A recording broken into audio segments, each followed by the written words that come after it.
gigit. Ya, baunya sedikit tidak sedap, menyengat, kemudian sedikit pedas, tapi kita tahu ini luar biasa.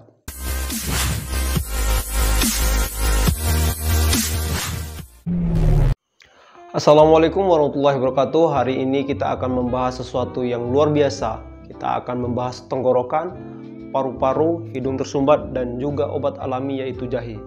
Kita tahu bahwa jahe merupakan antiinflamasi terbaik, antioksidan yang luar biasa yang mampu mengencerkan lendir, melonggarkan tenggorokan, mengembangkan paru-paru sehingga pernapasan kita akan menjadi lebih baik.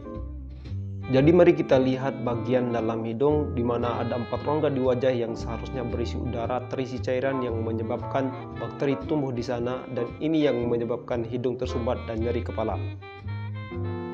Jadi mari kita lihat kandungan dari jahe yaitu antibakteri, anti jamur, dan juga antivirus.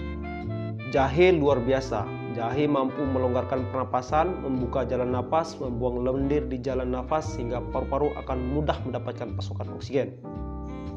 Meminum jahe hangat itu baik, tapi ada yang lebih baik lagi. Ambil sebiji atau sepotong jahe, ya ini sepotong jahe. Kemudian kita gigit.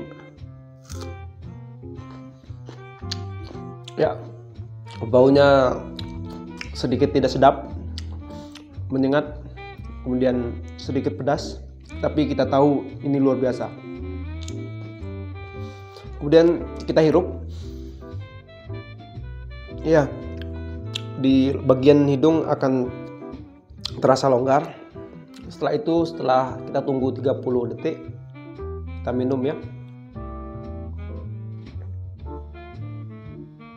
Kemudian kita telan. Ya, itu luar biasa.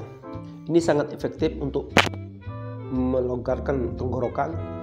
Infokan ke teman-teman dan keluarga Anda, terapi ini sangat kita butuhkan untuk kehidupan yang lebih baik.